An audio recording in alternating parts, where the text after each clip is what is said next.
युद्ध लड़ता है कुडल संगमम का युद्ध। और इसने क्या है, अपनी पुत्री मधुरांतिका,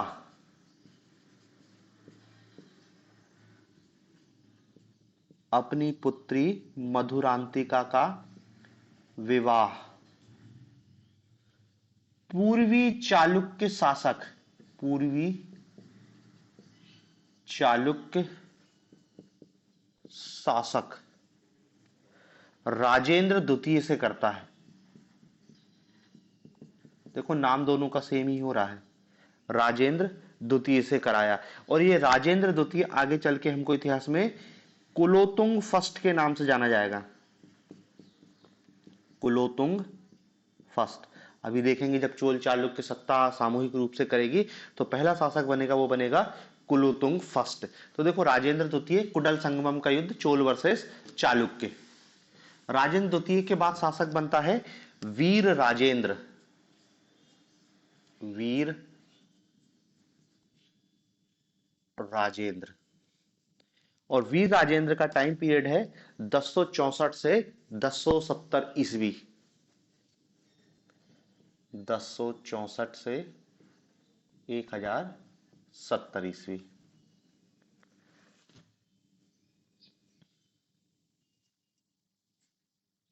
ठीक है। अब देखो वीर राजेंद्र को जो चालुक्य वंशी शासक था सोमेश्वर, सोमेश्वर ने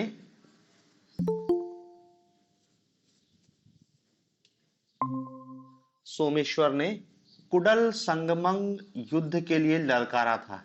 फिर से कुडल संगमम युद्ध के लिए ललकारा, परंतु युद्ध हुआ नहीं था। उसके पहले ही यह सोमेश्वर ने तुंगभद्रा नदी में डूब गया, आत्महत्या कर ली। कहां पे? तुंगभद्रा नदी में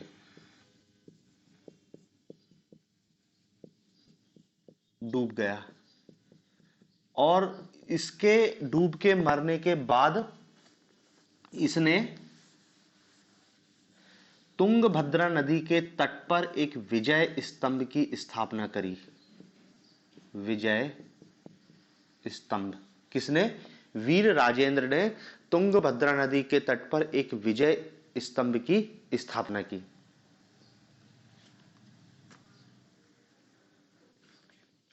बाकी कोई उपलब्धि नहीं है वीर राजेंद्र की। वीर राजेंद्र के बाद बनता है अधिराजेंद्र, अधिराजेंद्र। अधिराजेंद्र का टाइम पीरियड है, बस ये भी केवल 1070 ईस्वी में ही, थोड़े बहुत दिन ही शासन रहता है, 1070 ईस्वी में ही बनता है और फिर उसी में समाप्त हो जाता है।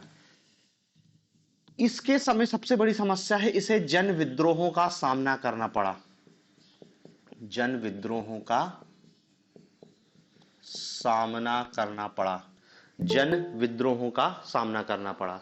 और इसी प्रकार के एक जन विद्रोह में यह मारा जाता है, इसी जन विद्रोह में, एक विद्रोह में ये मारा जाता है। ठीक है ना? मतलब पूछा जाता है वो कौन सा चोल शासक है जो जन विद्रोह में के द्वारा मारा गया है? अधिराजेंद्र। एक इसके पहले अपन ने देखा था युद्ध भूमि में मारा गया था लड़ते हुए, कोप्पम का जब युद्ध चल रहा था तो राजाधिराज प्रथम मारा गया था। अधिराजेंद्र वो है जो जन विद्रोह में मारा गया।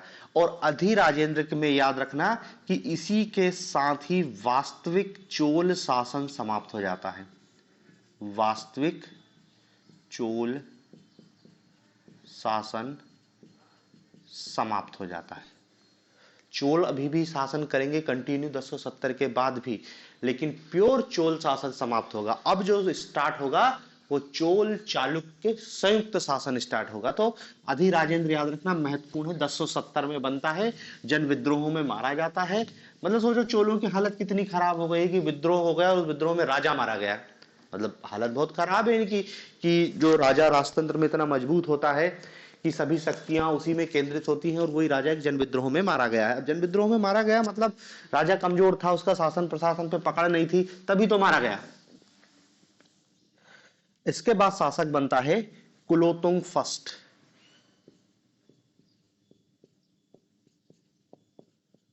कुलोतुंग फर्स्ट 1070 से 1120,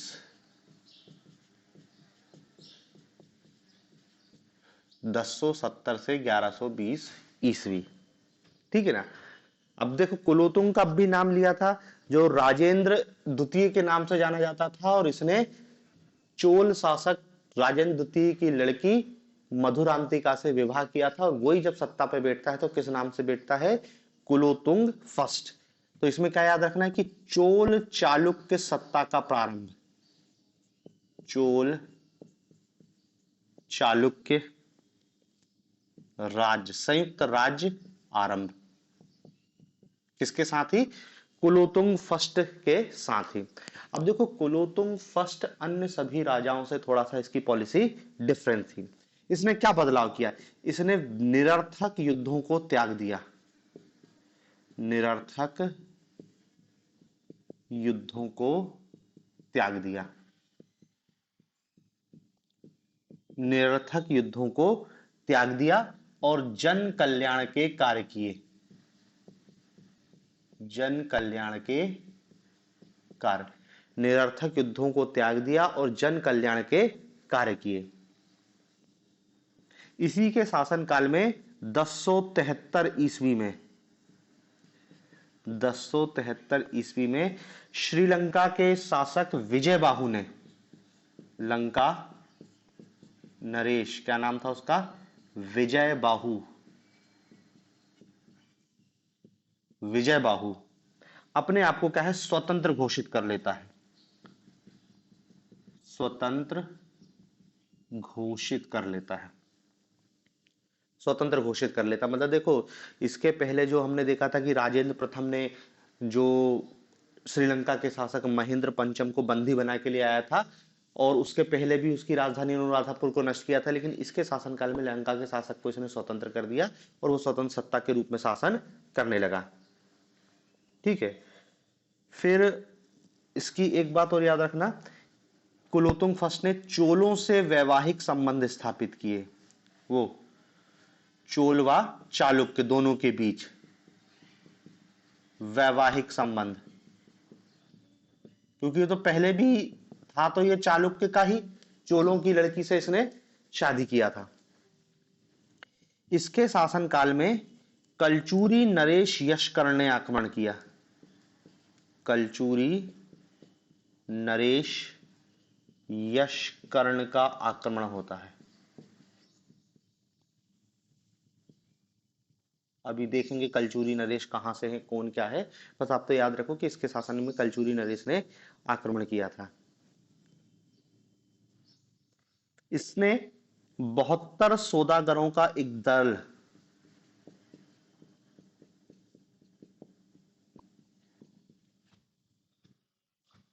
चीन भेजा था व्यापार के लिए, 72 सौदागरों का एक दल इसने चीन भेजा था।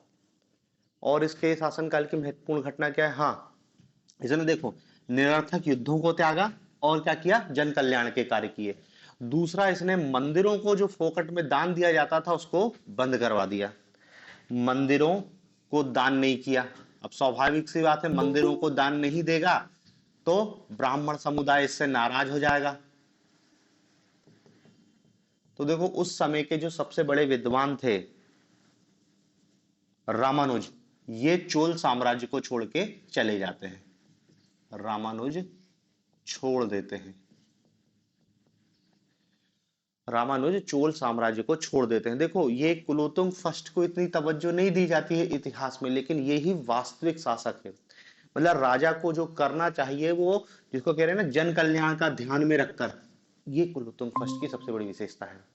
भाई निरर्थक युद्धों में कौन मारा जा रहा है, आम जनता ही मारी जा रही है, ठीक है, सैनिक मारे जा रहे हैं, राज्य को आर्थिक रूप से हानि हो रही है, सैनिक रूप से भी हानि हो रही है, आर्थिक रूप से भी हानि हो रही है, और इसका परिणाम कुछ मिलता नहीं है। चोल चालुक्य से लड़ रहा है, चालुक राष्ट्र सब आपस में लड़ रहे हैं, तो उनने कहा कि भाई निरर्थक युद्धों को, कोई आक्रमण करेगा तब की तब अपन देखेंगे, लेकिन अभी युद्धों को त्यागो और किस पे फोकस करो, जन कल्याण।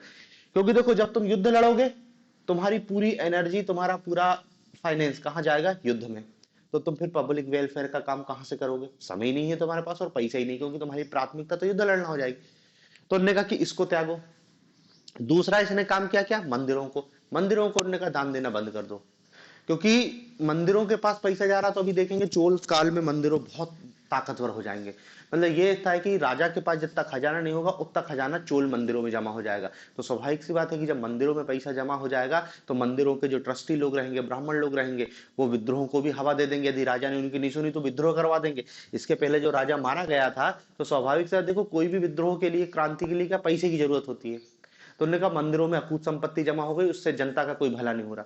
तो ये दो कार्य इसके बहुत महत्वपूर्ण थे। और देखो इसलिए जो भक्ति के प्रणेता हैं रामानुजाचार्य, ये चोल साम्राज्य को, क्योंकि वो पैसे नहीं दे रहा राजा, पैसे नहीं दे रहा तो क्या करेंगे रह के, ठीक है ना।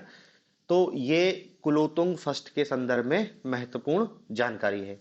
इस कुलोतुंग फर्स्ट को एक नाम दिया गया है सुमंगल विरत। सुमंगल विरत, सुमंगल विरत होता है करों को माफ करने वाला।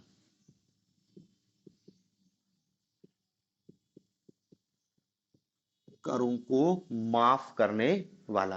भाई देखो, मंदिरों को जो दान दे रहा है राजा, तो खुद की जेब से क्या दे रहा है, जनता से टैक्स लगाता है, टैक्स लगा के पैसे वसूल कर लेता है। यदि युद्ध लड़ेगा, युद्ध में पैसा जा रहा है, तो राजा के पास पैसा आ कहां से रहा है, टैक्स, और टैक्स आम जनता से वसूला जा रहा है।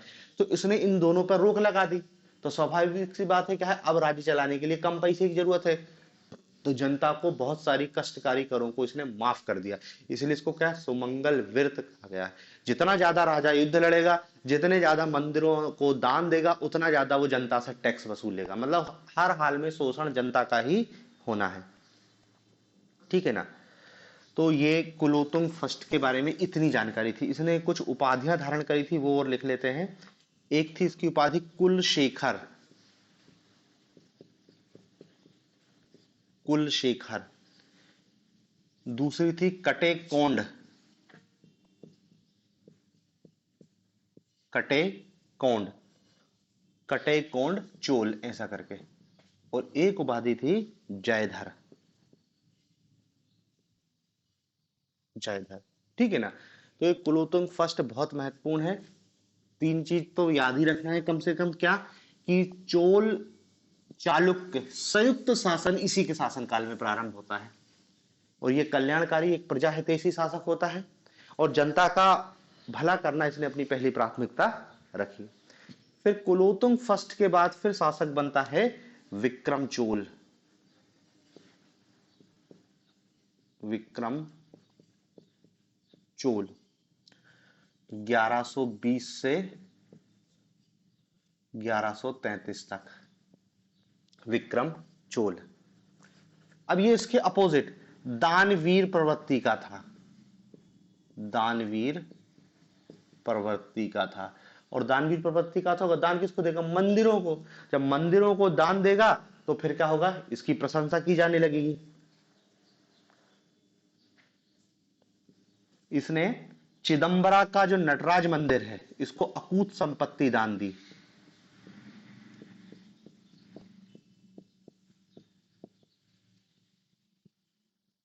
को व्यापक पैमाने पर दान दिया। अकाल के समय कर वसूल कर मंदिरों को दिया, अकाल के समय कर वसूल कर मंदिरों को दिया, ठीक है ना। अकाल के समय जबकि कर की माफी की जाती है, लेकिन इसने भी जबरन कर वसूल कर और मंदिरों को दान दिया।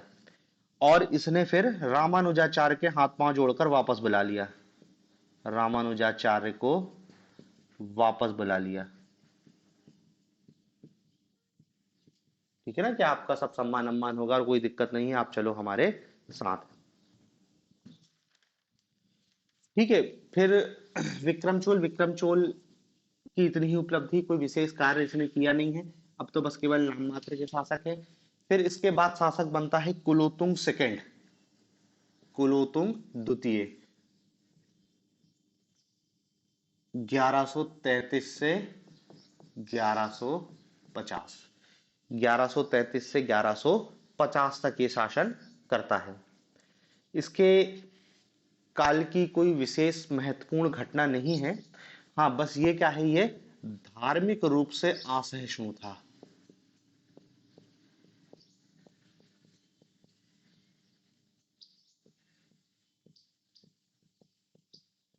धार्मिक रूप से ये असहिष्णु था और ये शैव मत का अनुयायी था। तो इसने क्या किया था, गोविंद राज की वैष्णव मूर्ति समुद्र में फेंकवा दी थी।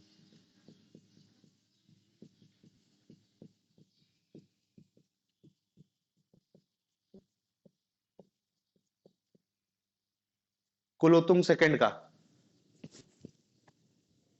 कुलोत्तुंग सेकंड फर्स्ट तो हो गया। फर्स्ट का टाइम पीरियड तो 1070 से 1120 तक था। ये कुलोत्तुंग सेकंड है जो वीर विक्रम चोल के बाद बनता है, कुलोत्तुंग सेकंड। ये धार्मिक रूप से असहिष्णु था और इसने एक वैष्णव मूर्ति समुद्र में फेंकवा दी। दरअसल क्या है कि देखो, उत्तर भारत में हमने जो सामाजिक संरचना पढ़ी है, धार्मिक संरचना पढ़ी है अभी तक का, उसमें क्या है, हमको मुख्य रूप से एक ब्राह्मण धर्म दिखाई दिया है जिसको हम हिंदू धर्म कह रहे हैं, एक बौद्ध धर्म दिखाई दिया है और एक जैन। ये तीन ही मेन धर्म दिखाई दिए हैं उत्तर में, और तीनों के बीच ही क्या संघर्ष चल रहा है। कभी कोई राजा ब्राह्मण धर्म का अनुयायी बन जाता है, कभी बौद्ध का, कभी जैन का। ये तीन धर्मों में संघर्ष दिखाई। लेकिन दक्षिण में ये भी था, ये भी था, ये भी था। लेकिन दक्षिण में एक समस्या क्या थी, ब्राह्मण धर्म में भी वैष्णव और शैव की लड़ाई थी। वैष्णव और शैव, और ये लड़ाई कोई छोटी मोटी, बहुत भीषण लड़ाई थी। अब देख रहे हैं ना, मंदिर के मूर्ति तोड़वा के समुद्र में फेंका दे रहे। जैसे हिंदू मुस्लिम के दंगे हो रहे हैं, ऐसे शिव और वैष्णव के अनुयायियों के बीच दंगे हो रहे हैं कि राजा शैव धर्म का अनुयायी है तो वैष्णव को संरक्षण नहीं दे रहा, वैष्णव धर्म का। ज्यादातर राजा जो धार्मिक रूप से सहिष्णु थे उन्होंने ब्राह्मण बौद्ध जैन सभी को संरक्षण दिया। लेकिन जहां पे दिक्कत गई वहां पर शैव वैष्णव, क्यों? क्योंकि लड़ाई शैव वैष्णव थी, संतों की बीच लड़ाई थी। नयनार संत की अलग परंपरा हुई, अलवार संतों की अलग परंपरा हुई। तो ये लड़ाई बहुत लंबी चलती है शैव और वैष्णव, बहुत खूनी संघर्ष था शैव और वैष्णव के बीच। ठीक है, तो ये कुलोत्तुंग सेकंड के शासनकाल की घटना है। फिर इस कुलोत्तुंग सेकंड में याद रखना कि इसके दरबार में तमिल साहित्य के तीन रत्न, तमिल साहित्य के त्रिरत्न, तमिल साहित्य के त्रिरत्न कौन कौन से? ओट्टुकुट्टन पहला व्यक्ति,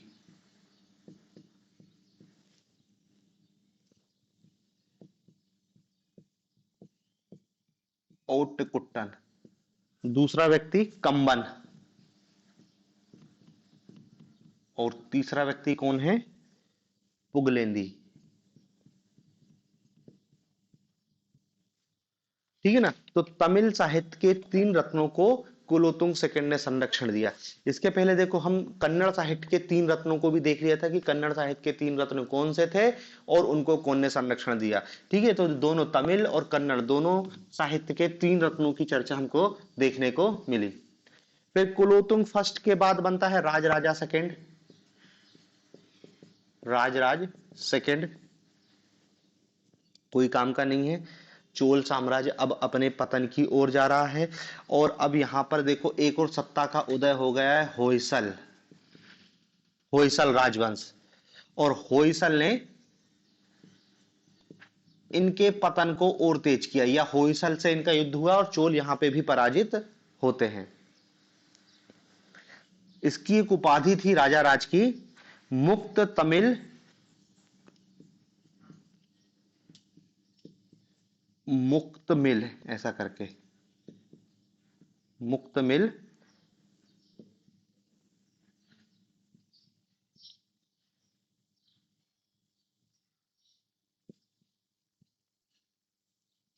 कुत्ततिलन, कुत्ततिलयन, ये इसकी उपाधि थी। और ऐसा इसलिए क्यों कहा जा रहा है? इसका मतलब होता है तमिल संरक्षक, तमिल संरक्षक, तमिल संरक्षक। ठीक है, और इसके बाद तो केवल नाम मात्र के शासक होते हैं। राजराज सेकंड हुआ, राजाधिराज हुआ, फिर कुलोत्तुंग थर्ड होता है, राजराज थर्ड होता है, राजेन थर्ड होता है, और आखिरी में खेल खत्म हो जाता है। इनका अंतिम राजा होता है, अंतिम लिख लो तुम तो बस, राजेंद्र थर्ड, राजेंद्र तृतीय। और इस राजेंद्र तृतीय को कौन पराजित करता है? पांड्य राजा, पांड्य राजा कुलशेखर ने चोलों का अंत कर दिया। कुलशेखर ने चोलों का अंत किया, कुलशेखर ने चोलों का अंत किया। तो चोल सत्ता की कहानी बस यहां तक ही थी। अब देखो चोल सत्ता चली तो लगभग 1250 तक चोल शासक ही शासन करते रहते, लेकिन आखिरी के चोल शासक तो नाम मात्र के थे। उनका जो अच्छा पीरियड था वो तो ये मान के चलो कि 1070-80 तक ही टाइम पीरियड इनका अच्छा था। 1070-80 के बाद तो ये कमजोर होना चालू हो जाते हैं। 1070 में तो कुलोत्तुंग फर्स्ट बनता है, वो तो चोल चालुक्य संयुक्त शासन व्यवस्था हो गई, क्योंकि दोनों ने वैवाहिक संबंध स्थापित किए और दोनों ने अपना राज्य मिला लिया। तो वास्तविक तो चोल वहीं खत्म हो जाते हैं। उसके बाद भी थोड़े एक दो शासक होते हैं जो शासन करते हैं, और फिर तो चोलों का पतन पूरी तरीके से हो जाता है। तो देखो दक्षिण भारत में अपन ने जो राजनीतिक इतिहास देख रहे थे उसमें चोल सबसे अंतिम में आते हैं, और फिर उनका भी पतन हो जाता है लगभग 1250 के आसपास। अब इसके बाद दक्षिण भारत में देखो जैसे पांड्य तो बहुत पहले से मौजूद है, बीच में कोई उनका इतिहास देखने को नहीं मिलता, लेकिन अब हमको पांड्यों का लेख देखने को मिलेगा। एक नई शक्ति आ जाएगी, होयसल शासक। तो अब ये हम यहाँ का जो इतिहास क्या है ना, मध्यकालीन भारत के अंतर्गत पढ़ेंगे। यहां तक हमारा अब दक्षिण भारत के इतिहास को हम यहीं रोकना है। अब हम पहले देखेंगे कि 750 के बाद उत्तर भारत में क्या हुआ, और फिर उसके बाद दक्षिण भारत में आएंगे कि दक्षिण भारत में भी यहाँ पर कोई राजवंश दिखाई देगा, और फिर उत्तर से आक्रमण होगा दक्षिण की ओर। अलाउद्दीन खिलजी आएगा जो उत्तर से आक्रमण करते हुए दक्षिण तक जाएगा। तब अपन को फिर दक्षिण के इतिहास को जानना पड़ेगा। अभी अपने लिए केवल इतना ही है दक्षिण के इतिहास में। अब देखो ये तो चोलों की राजनीतिक सत्ता की बात हो गई, लेकिन चोल से जो अभी तक क्वेश्चन आया है या चोल से जो क्वेश्चन आएगा वो आया है चोलों की प्रशासनिक व्यवस्था, चोलकालीन प्रशासनिक व्यवस्था। और इसमें भी सबसे महत्वपूर्ण है उनकी स्थानीय या ग्रामीण स्वशासन व्यवस्था, प्रशासनिक व्यवस्था।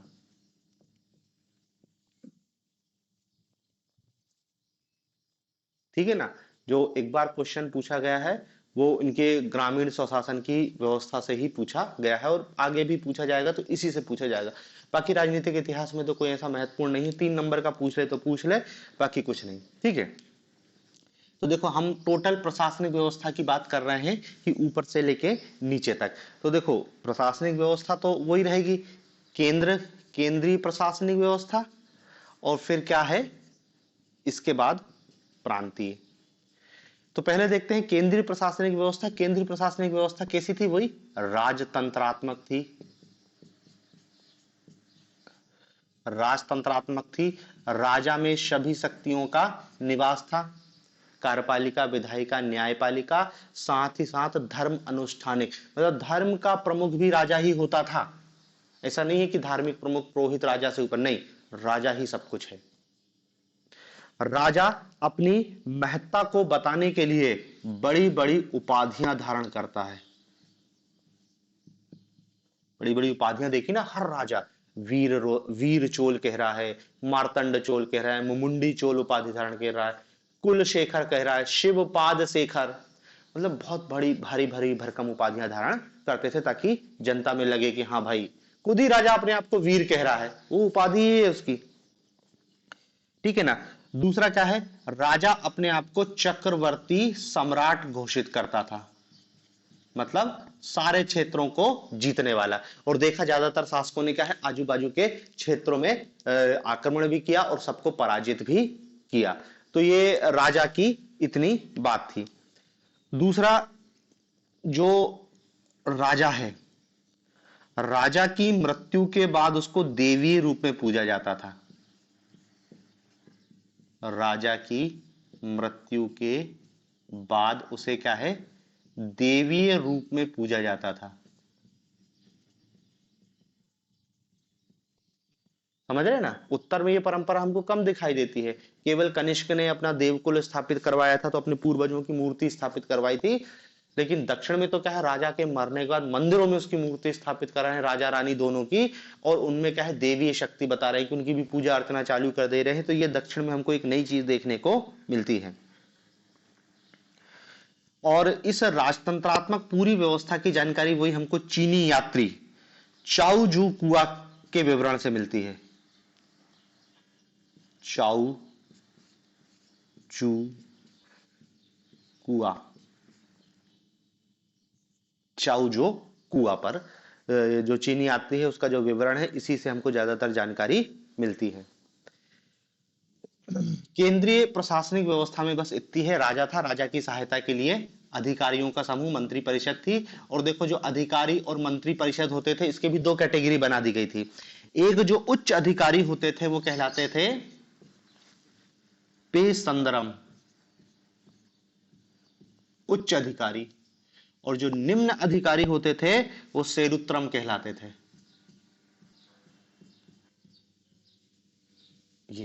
ये उच्च अधिकारी और ये निम्न अधिकारी। बाकी अधिकारियों को भी वेतन के बदले बड़ी मात्रा में भूमि का दान दिया गया था। वही जागीरदारी व्यवस्था या सामंती व्यवस्था के लक्षण आप दिखाई दे सकते हैं कि वेतन नगद अगद देने की परंपरा नहीं थी, जमीन दे देते थे, आप लगान वसूली करके अपना देख लो। ठीक है, तो ये प्रशासनिक व्यवस्था थी। प्रशासनिक व्यवस्था में वेतन तो नगद नहीं दिया जा रहा है, भूमि दान में दी जा रही है। और क्या है, हाँ, राजा मंदिरों को बड़े पैमाने पर दान देते थे।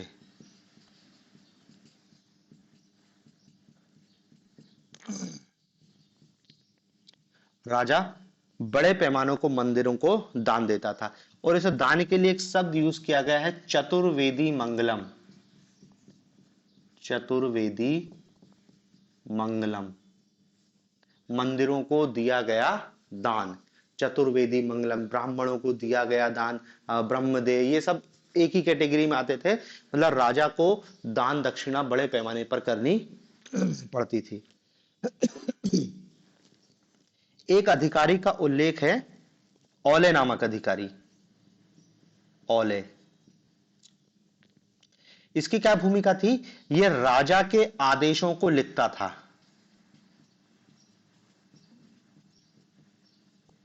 राजा के आदेशों को लिखता था। राजा तो मौखिक आदेश देता था, उसके मौखिक आदेश को औले नामक अधिकारी लिपिबद्ध करता था और फिर वो आगे पहुंचाता था। तो देखो केंद्रीय प्रशासन में आपको इतना ही बताना है, कोई विशेष इसमें केंद्रीय प्रशासन की विशेष जानकारी अपन को मतलब पेपर में नहीं पूछेगा, या तो टोटल प्रशासनिक व्यवस्था पूछेगा या फिर स्थानीय स्वशासन व्यवस्था पूछेगा। फिर केंद्र के बाद आते हैं प्रांतीय व्यवस्था। प्रांतीय व्यवस्था प्रशासनिक दृष्टि से क्या है, जो संपूर्ण साम्राज्य को अलग अलग प्रांतों में विभाजित किया गया था। और प्रांत के लिए मंडलम शब्द का यूज किया गया है, मंडलम। और मंडलम पर जो अधिकारी होता था, मंडलेश्वर।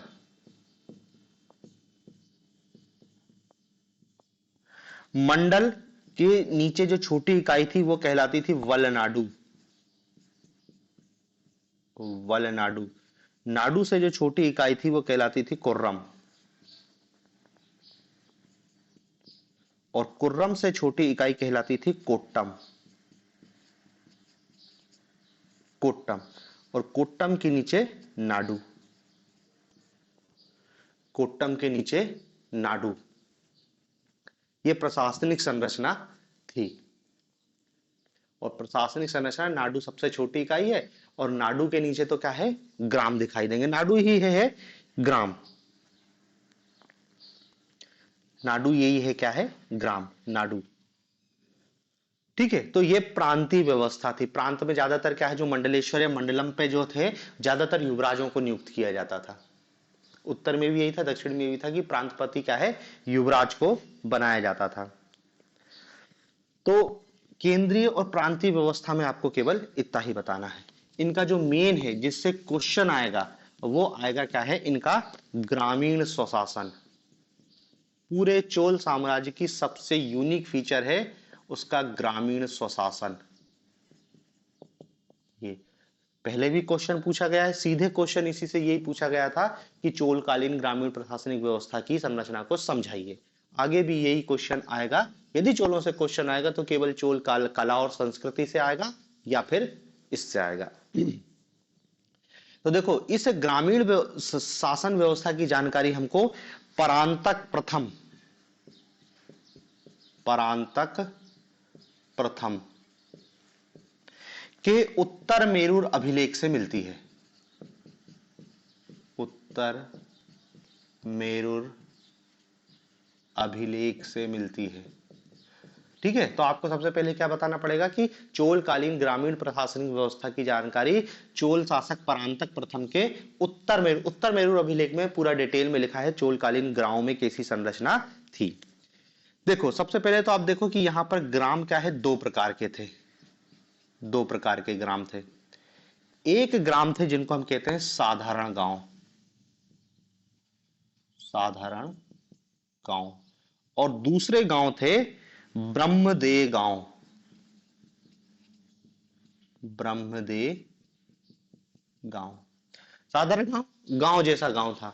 ब्रह्मदेव गांव स्पेशल गांव था। ब्रह्मदेव गांव कैसा गांव था, ऐसे गांव जो ब्राह्मणों को दान में दिए गए हैं, ब्राह्मणों को दान में दिए गए हैं। देखो वही मंदिरों को जो भूमि दान में दी गई है, तो उनने कब पता चला 50 गांव ये मंदिरों को दान में दे दिए गए हैं कि अब इन 50 गांव से जो आय होगी वो कहां जाएगी, सीधे मंदिरों में जाएगी। या मंदिर के पुजारी को या राजा ने अपने किसी पुजारी या ब्राह्मण को विशेष रूप से कोई गांव दान दे दिया गया। वो गांव जो हमने देखा ना मंदिरों को गांव चतुर्वेदी मंगलम जिस शब्द यूज किया था, तो वो चतुर्वेदी मंगलम ही ब्रह्मदेव गांव ही है। यही इन विशेष गांव है कि ये स्पेशली ब्राह्मणों को दिए गए हैं।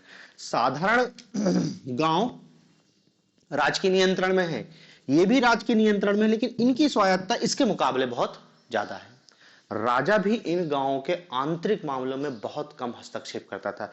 ये ब्राह्मणों की जो सभा थी इतनी ताकतवर थी कि राजा के आदेश को भी कई बार नकार देती थी। फिर राजा जब दंड स्वरूप आदेश जारी करता था कि हम सेना भेज रहे हैं, तब जाके ये मानते थे। नहीं तो इनको बहुत ज्यादा स्वायत्ता देके रखी थी। बाकी साधारण गांव तो राजा की सुन के ही चलते थे। और जो साधारण गांव है इसकी प्रशासनिक व्यवस्था कहलाती, जो देखती थी संस्था, उसको कहते थे उर, या साधारण गांव को उर गांव कह रहे हैं। और जो ब्रह्मदेव गांव है उनकी जो सभा को सभा ही नाम दिया गया, सभा कहते थे या महासभा।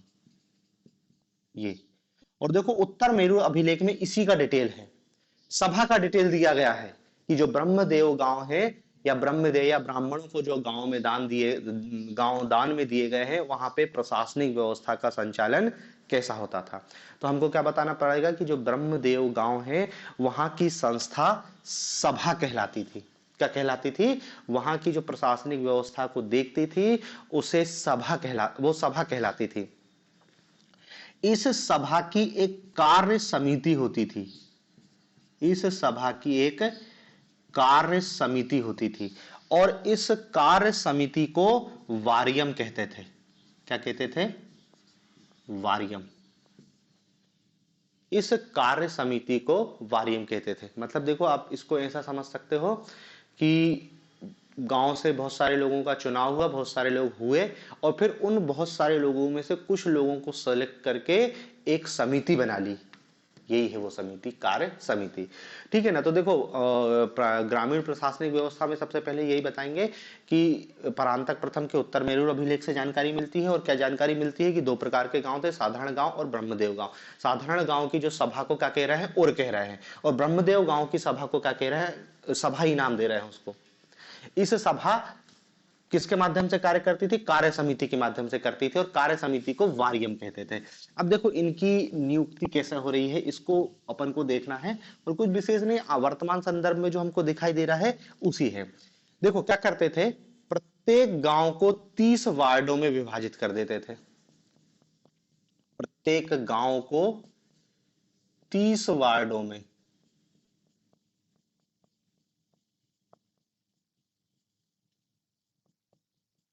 प्रत्येक गांव को 30 वार्डों में आज भी देखते हैं गांव को वार्डों में विभाजित कर देते हैं। फिर क्या करते हैं, प्रत्येक वार्ड से कुछ व्यक्तियों की नियुक्ति करते हैं, प्रत्येक वार्ड से कुछ लोगों का चुनाव करते हैं।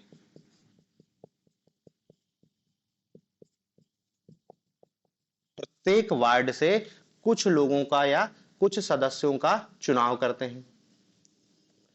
फिर ये जो प्रत्येक वार्ड से कुछ लोग आए हैं, फिर क्या करेंगे, इन कुछ लोगों में से क्या करेंगे कि प्रत्येक वार्ड से एक व्यक्ति को,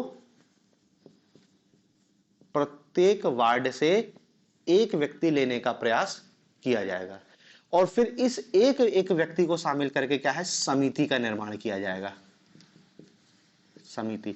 और ये जो एक व्यक्ति है ना, ये लॉटरी पद्धति से आता था, ठीक है ना। मान लो एक वार्ड है, एक वार्ड में 5 लोगों की नियुक्ति की गई है, अब 5 लोगों की पर्ची डालेंगे, एक व्यक्ति का नाम निकालेंगे और उस एक व्यक्ति को क्या है, समिति में शामिल किया जाएगा। समिति मतलब वही जो भी बताया, वारियम, ठीक है ना। तो एक व्यक्ति को क्या है, समिति में लाया जाएगा। अब इस समिति का सदस्य बनने के लिए कुछ योग्यताएं होना अनिवार्य था। हर कोई व्यक्ति समिति का सदस्य नहीं बन सकता था।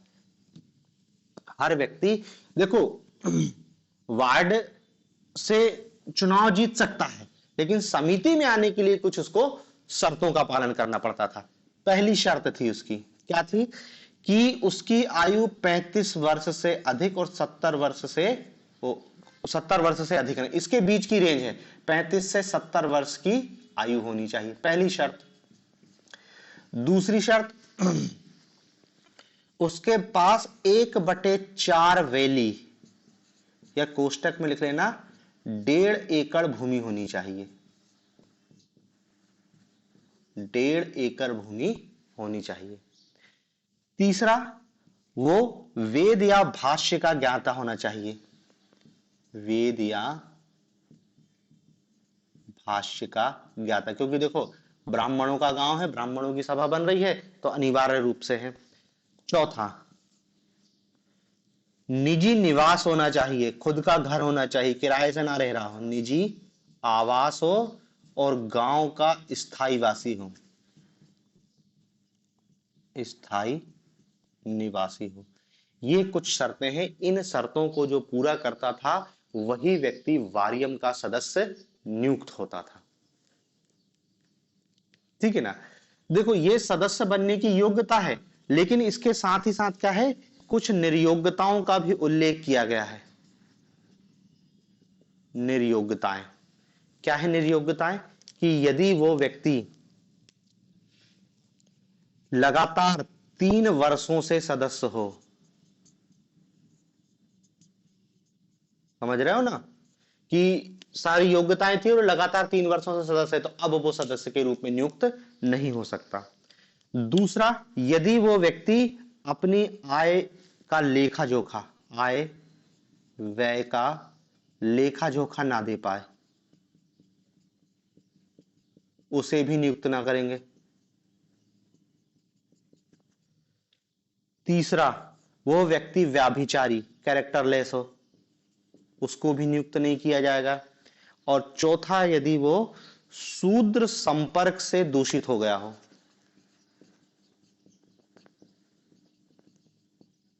दूषित, शूद्र संपर्क से दूषित हो गया हो तो भी उसको नियुक्त नहीं किया जाएगा, ठीक है। तो देखो, इतनी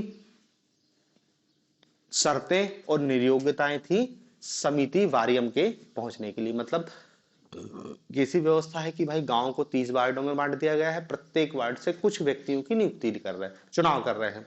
फिर इन कुछ व्यक्तियों में से कोशिश क्या करेंगे कि प्रत्येक वार्ड से एक एक व्यक्ति को लिया जाएगा, और एक व्यक्ति को लेने के लिए क्या करेंगे, लॉटरी सिस्टम का उपयोग करेंगे, पर्ची डाल के या जो भी उनका सिस्टम था, लॉटरी सिस्टम का उपयोग करके व्यक्तियों को नियुक्त करेंगे समितियों में।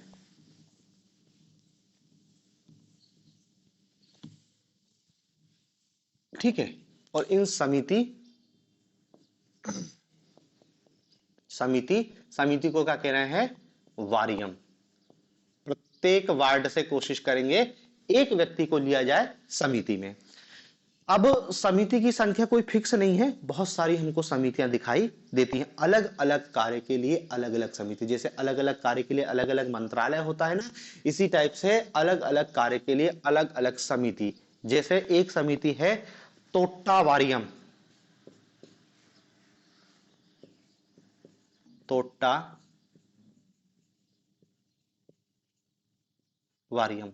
तोट्टावारियम। ये क्या है? उद्यान समिति, उद्यान या उपवन समिति। दूसरी समिति है एरीवारियम, एरीवारियम, वारियम मतलब समिति ही है, तोट्टा एरी, ये क्या है? जलाशय हेतु समिति है, जलाशय हेतु समिति। तीसरा पोरवारियम, पोरवारियम, स्वर्ण धातु समिति।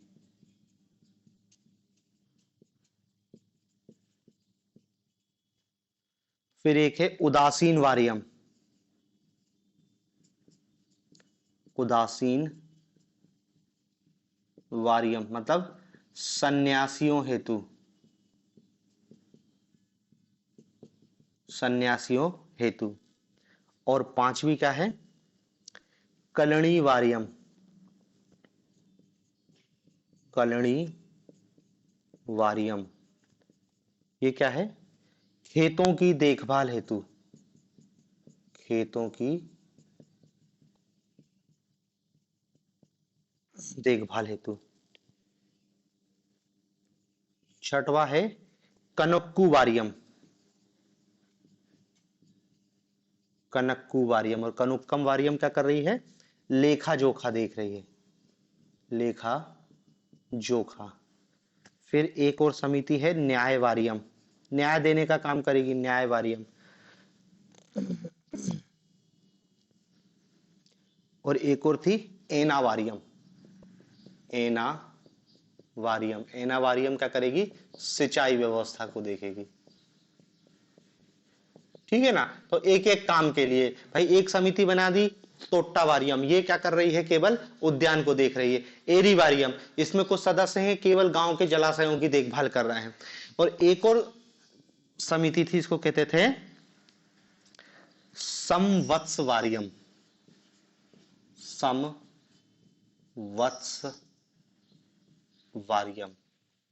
समवत्सवारियम। ये क्या करती थी? ये सभी समितियों की निगरानी रखती थी, सभी समितियों पर नियंत्रण रखती थी।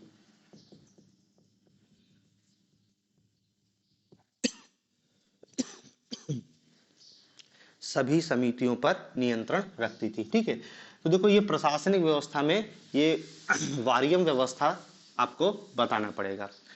फिर जितनी भी सभी वारियम हैं, जितनी समितियां हैं, इन सभी समितियों के वित्तीय मामलों को एक अधिकारी देखता था, आयंगार नामक, आयंगार अधिकारी। यह क्या करता था? समितियों के वित्तीय मामलों पर, समितियों के वित्तीय मामलों पर नियंत्रण रखता था, समितियों के वित्तीय मामलों पर नियंत्रण रखता था। ठीक है, तो ये प्रशासनिक व्यवस्था है गांव की। इसमें समितियों में स्त्रियां भी शामिल होती थी, ऐसा कोई प्रतिबंध नहीं था कि केवल पुरुष होंगे। हमने शर्तें बताई थी, उसमें कहीं नहीं लिखा कि केवल पुरुष होगा, स्त्रियां भी इस समिति में भाग ले सकती थी, लेकिन वो बहुत कॉमन नहीं होता है भाई। पहले तो स्त्रियों को ऐसा नहीं है ना कि बराबर हिस्सेदारी है, वो तो कभी कभी कोई गांव में मान लो विदेशी स्त्री है तो उसको भी समिति में या वारियम में हिस्सा, वारियम में जगह दी गई है। ठीक है, तो देखो यही है चोलकालीन ग्रामीण प्रशासनिक व्यवस्था, यही पूछी गई है और आगे भी इसी के पूछे जाने की संभावना सबसे ज्यादा है। ठीक है, तो देखो प्रशासनिक व्यवस्था में अपन ने केंद्रीय प्रशासन देख लिया, प्रांतीय प्रशासन देख लिया और स्थानीय प्रशासन देख लिया। सबसे ज्यादा फोकस स्थानीय प्रशासन पे ही करना है, बाकी तो थोड़ा थोड़ा है। जैसे न्याय प्रशासन, न्याय व्यवस्था, तो न्याय व्यवस्था के संदर्भ में क्या बताना है कि सबसे बड़ा न्यायाधीश तो सम्राट ही होता था, और सम्राट के जो न्यायालय को क्या कहते थे, धर्मसान भट्ट।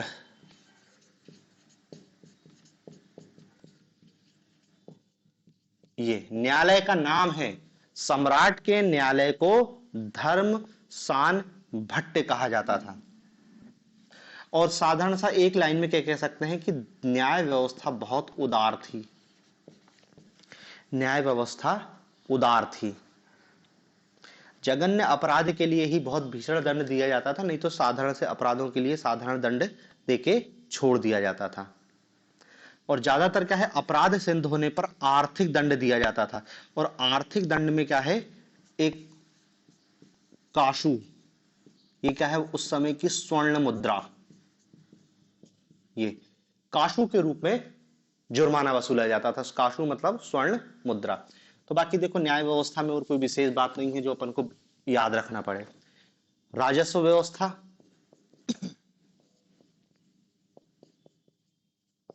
राजस्व व्यवस्था, तो देखो जो राजस्व विभाग होता था, उस राजस्व विभाग को कहते थे वारीपोत, वारीपोत। और जो राजस्व विभाग का प्रमुख अधिकारी था वो कहलाता था वारीपोतगक, वारीपोतगक, ये इसका प्रमुख अधिकारी था। ठीक है, तो राजस्व की बात करें, भू राजस्व सबसे प्रमुख आय का स्रोत था, और भू राजस्व कितना होता था, 1/3 होता था। ठीक है, बाकी नहर, तालाब, शमशान, मंदिर, ये सब कर मुक्त होते थे, इनसे राज्य कोई टैक्स की वसूली नहीं करता था।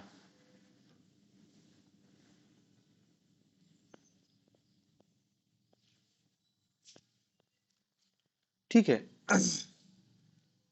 बाकी कुछ अन्य करों का भी उल्लेख मिलता है। अन्य कर, अन्य कर में क्या है, एक होता था मनु रूपाड़, मन रूपाड़, मन रूपाड़, ये क्या था, ये अपराधियों से जुर्माना, ये भी राज्य की आय का प्रमुख स्रोत था, अपराधियों से जुर्माना। कड़ेम, ये क्या था, शुल्क था, विभिन्न सुविधाओं के लिए कुछ शुल्क की वसूली की जाती थी।